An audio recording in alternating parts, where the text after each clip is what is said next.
Bismillahirrahmanirrahim. G class 8. Today we will solve question number 2 and 3 of exercise 2.9.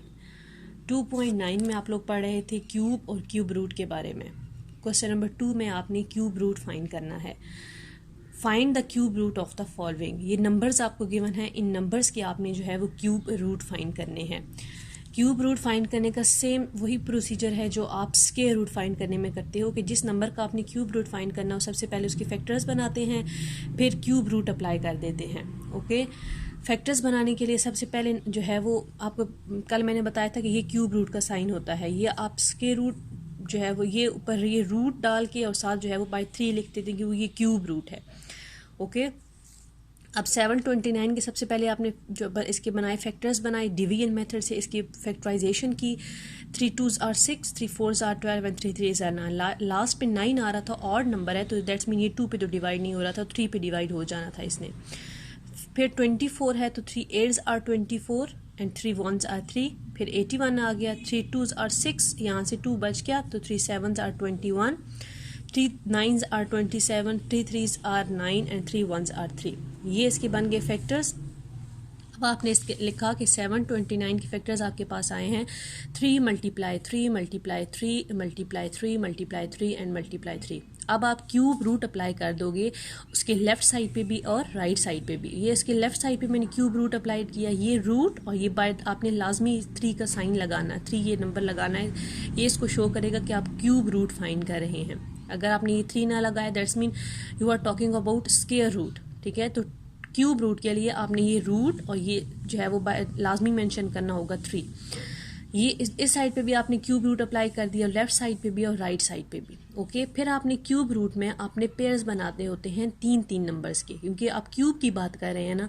तो cube होता है to multiply a number by itself 3 time. तो आप यहाँ पे पेयर भी बनाएंगे 3 3 नंबर्स के, 3 सेम नंबर्स के. ये फर्स्ट 3 आपके पास पेयर बन जाएगा और अगले 3 आपस में ये दोनों पेयर बन जाएंगे. मीन्स 3 की पावर 3.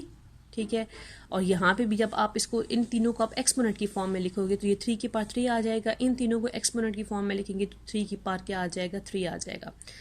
अब इस रूट को मैं हटाने लगी हूँ. ठीक है, तो इस रूट की बाहर पावर क्या आ रही है 3. तो जब आप इसके रूट को हटाओगे तो अब इस रूट को हटा के सिंपल क्या लिख सकते हैं 1/3. ठीक है, अगर यहाँ पे मैंने आपको बताया था कि अगर सिंपल ये वाला साइन हो ना तो उसकी पावर होती, उसकी वैल्यू होती है 1/2. लेकिन यहाँ पे 3 लगा हुआ है तो दैट्स मीन जो इसकी वैल्यू होगी वो क्या होगी 1/3. आप इस रूट को हटा के 1/3 भी लिख सकते हैं. ये 1/3 लिख दिया. फिर ये वाला 3 और ये वाला जब आपने अलग अलग रूट अप्लाई किया तो ये 3 इस 3 से कैंसिल, ये वाला 3 इससे कैंसिल, बाकी आपके पास रह गया 3 मल्टीप्लाई 3, 3 3s आर 9.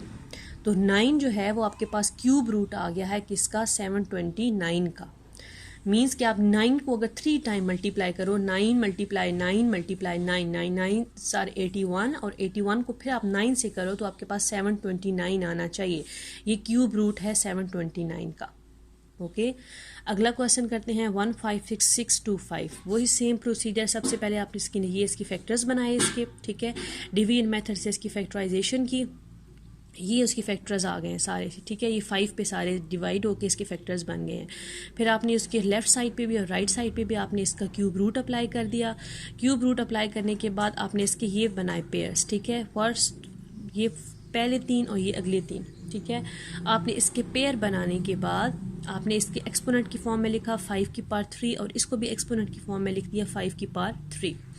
फिर आपने इस रूट को हटा के इसकी वैल्यू लिख दी. इसकी वैल्यू आ जाती है 1/3. आप इसको डायरेक्ट यहाँ से भी कट कर सकते हैं ऐसे. ठीक है, इसको ऐसे भी कट कर सकते हैं, 5 मल्टीप्लाई 5 डायरेक्ट लिख सकते हैं. ठीक है, अगर इसको आप सेपरेट करना चाहें इसकी वैल्यू को 1/3 को तब भी आप कर सकते हैं. इसकी वैल्यू ये रूट हटाया, इसकी वैल्यू 1/3 लिखी तो ये वाला 3 और ये 3 कट हो गए, ये 3 ये थे आपस में कट हो गए. 5 मल्टीप्लाई 5, 5 5 क्या आपके पास आ गया 25. तो 25 आपके पास क्यूब रूट आ गया है किसका 15625 का.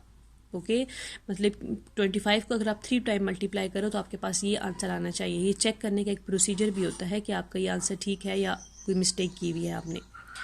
ओके जी, आगे हम स्टार्ट करते हैं क्वेश्चन नंबर 3. क्वेश्चन नंबर 3 पहले देखें कि है क्या। Find the cubes of the following. Simple आपने क्यूब फाइंड करना है। Cube means to multiply a number by itself 3 time. एक नंबर को 3 दफ़ा खुद से मल्टीप्लाई कर देना, वो उसका क्यूब कहलाता है। 1.4 का आपने क्यूब फाइंड करना है। मीन्स 1.4 के ऊपर पावर क्या ले लेनी है, 3। ठीक है, तो 1.4 को आपने 3 टाइम खुद से मल्टीप्लाई कर देना है। 1.4 मल्टीप्लाई 1.4 मल्टीप्लाई 1.4। ठीक है, पहले आप 1.4 को 1.4 से मल्टीप्लाई करेंगे। ये 1.4 मल्टीप्लाई 1.4, 4 4s आर 16। ये 1 कैरी चला गया, 4 1s आर 4 एंड 5। फिर 1 4s are 4 and 1, 6 9 and 1। Okay, अब ये एक डिजिट यहाँ से लिया, एक डिजिट यहाँ से छोड़ा, तो 2 डिजिट के बाद आपका पॉइंट आना चाहिए। इधर पॉइंट आ जाएगा 1.96। अब मैंने इन दोनों को मल्टीप्लाई किया तो मेरे पास आंसर आया 1.96। अब 1.6 को फिर किससे मल्टीप्लाई कर देना है, 1.4 से। ये इसके आंसर को फिर 1.4 से मल्टीप्लाई करेंगे। 4 6 आर 24, ये ठीक है, 2 कैरी ले लिया। 9 4s आर 36, 37 एंड 38, 8 और ये 3। 4 1s आर 4 और 3 ऐड किए तो 7। अब 1 6 are 6, 1 9s are 9 and 1 1s are 1, 4। 6 और 8 आ जाएगा आपके पास, 6 + 6 होता है 12, 13 और 14 आ जाएगा 4 और 1 कैरी 9, 10 और 17 7, 1 कैरी 1 एंड 1 2। ठीक है, तो आपके जब आप पॉइंट कहाँ शिफ्ट होगा, आप देखें इसमें कितने डिजिट के बाद पॉइंट था, 2 डिजिट के बाद पॉइंट था, और इसमें कितने डिजिट के बाद था, 1 डिजिट के बाद। आपको पता है कि पॉइंट आप काउंट किस साइड से करते हो, पॉइंट आप राइट साइड से काउंट करते हैं। तो राइट साइड से किसी काउंट करें तो ये 2 डिजिट और ये 1 डिजिट, 2 + 1 क्या आ जाएगा, 3। तो आंसर में आप 3 डिजिट छोड़ के पॉइंट लगा देंगे, 1 2 एंड 3 यहाँ पे पॉइंट। तो आंसर आपके पास क्या आ गया, 2.744। तो ये आपने लिख दिया 2.744। ओके, ये सिंपल आपको मैंने मल्टीप्लाई करने का प्रोसीजर बताया है। अगला क्वेश्चन देखिए 0.4। 0.4 का आपने क्यूब फाइंड करना है। मीन 0.4 मल्टीप्लाई 0.4 मल्टीप्लाई 0.4 कर देंगे। 0.4 को खुद से आप 3 टाइम मल्टीप्लाई करोगे तो आंसर आपके पास आ जाएगा 0.064। सेम इसी मेथड से आपने इसको मल्टीप्लाई करना है। पहले आप 0.4 को 0.4 से मल्टीप्लाई करेंगे तो आपके पास आंसर आ जाएगा 0.16। फिर 0.16 को आप इससे मल्टीप्लाई करेंगे तो आंसर आपके पास आ जाएगा 0.064। ओके, आगे अगला क्वेश्चन है इसका थर्ड पार्ट। 0.8 का आपने क्यूब फाइंड करना है। तो ये क्यूब अप्लाई कर दिया, 0.8 मल्टीप्लाई 0.8 और मल्टीप्लाई 0.8 कर दिया। आंसर आपके पास आ जाएगा 0.512। पॉइंट का आपने ध्यान रखना है इसमें, ठीक है। बाकी सिम जो है वो इजी सिम्स की मल्टीप्लिकेशन है। नेक्स्ट हमारा क्वेश्चन है question number 4। Find the cube root of the following. Cube root find करना है सेम इसी तरह जैसे आपने क्वेश्चन नंबर 2 में किया है। क्यूब रूट फाइंड करने के लिए सबसे पहले आप फैक्टर्स बनाते हो, ठीक है। अब आपके पास फ्रैक्शन की कॉमन फ्रैक्शन की फॉर्म में डेटा आ गया है।